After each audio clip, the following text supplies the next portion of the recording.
నమస్కారం. పండగలకే పండగ. ప్రతి ఇంట ఆనందాన్ని నింపే పండుగ వచ్చేస్తోంది. ఆయనే మన బొజ్జ గణపయ్య, సకల విఘ్నాలను తొలగించే విఘ్నేశ్వరుడు.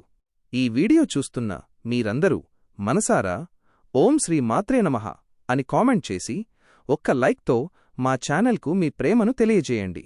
ఏ కొత్త పని మొదలుపెట్టినా, ఏ శుభకార్యం తలపెట్టినా మనం ముందుగా ఆరాధించేది గణపయ్యనే. ఆ వినాయకుడి అనుగ్రహం ఉంటే చాలు, మన జీవితంలో అన్నీ శుభాలే జరుగుతాయని మనందరి ప్రగాఢ నమ్మకం. మరి ఈ ఏడాది 2025లో మనం ఘనంగా జరుపుకోబోయే వినాయక చవితి ఎప్పుడు వచ్చింది? ఏది శుభముహూర్తం? పూజ చేసేటప్పుడు పొరపాటున కూడా చేయకూడని పనులేంటి? ఈ వీడియోలో అన్నీ వివరంగా తెలుసుకుందాం. వినాయక చవితి 2025 తేదీలు మరియు శుభముహూర్తం. మిత్రులారా, మీ క్యాలెండర్లో ఈ తేదీని వెంటనే మార్క్ చేసుకోండి. పండుగ తేదీ: ఈ ఏడాది వినాయక చవితి ఆగస్టు 27, 2025 బుధవారం నాడు వచ్చింది.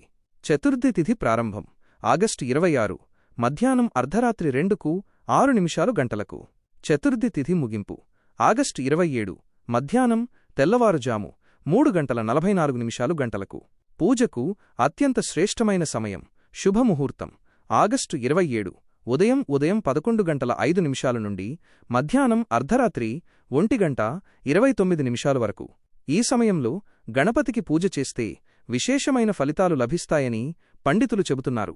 వేడుకలు: ఈ వేడుకలు ఆగస్టు 27న ప్రారంభమై సెప్టెంబర్ 6 శనివారం నాడు గణేష్ నిమజ్జనంతో ముగుస్తాయి. అంటే సుమారు 10 నుండి 11 రోజులపాటు ప్రతిరోజూ పండగే. పూజకు సిద్ధమయ్యే ముందు ఈ నియమాలు తప్పక పాటించండి. మనందరం భక్తితో పూజ చేస్తాం, కాని కొన్ని నియమాలు పాటిస్తేనే ఆ పూజకు రెట్టింపు ఫలితం దక్కుతుంది. అవేంటో ఇప్పుడు చూద్దాం. 1.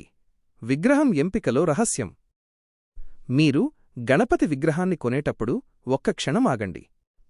స్వామివారి తొండం ఎటువైపు తిరిగి ఉందో గమనించారా? వాస్తుశాస్త్రం ప్రకారం ఎడమవైపుకు తిరిగి ఉన్న తొండం ఉన్న విగ్రహాన్ని ఇంటికి తెచ్చుకోవడం అత్యంత శుభప్రదం. ఇది మీ ఇంట్లోకి సంతోషాన్ని, శ్రేయస్సును, అదృష్టాన్ని ఆహ్వానిస్తుంది. 2. ఇల్లు శుభ్రం చేసేటప్పుడు ఈ పొరపాటు చేయకండి. పండగ బుధవారం వచ్చింది అంటే ముందు రోజు మంగళవారం. చాలామంది పండగ ముందు రోజే ఇల్లు శుభ్రం చేస్తుంటారు, కాని మంగళవారం నాడు ఇల్లు తుడవడం, దేవుడి పటాలు శుభ్రం చేయడం వంటివి చేయకూడదు. కాబట్టి మీ ఇంటిని ఆదివారం లేదా సోమవారం రోజే శుభ్రం చేసుకుని సిద్ధంగా ఉంచుకోండి. పూజ సామాగ్రిని మంగళవారం సిద్ధం చేసుకోవచ్చు. 3. పూజామందిరంలో ఈ 2 జత చేస్తే అదృష్టమే. మీరు తెచ్చుకున్న వినాయకుడి విగ్రహంతో పాటు మీ చేతులతో ఒక చిన్న పసుపు గణపతిని కూడా తయారుచేసి ఆ విగ్రహం ముందు పెట్టండి.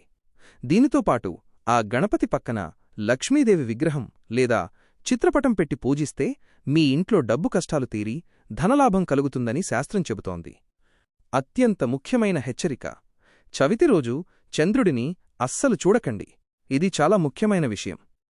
వినాయక చవితి రోజు రాత్రి పొరపాటున కూడా చంద్రుణ్ణి చూడకూడదు. అలా చూస్తే లేనిపోని నిందలు, అపవాదులు ఎదుర్కోవాల్సి వస్తుందని పురాణాలు చెబుతున్నాయి.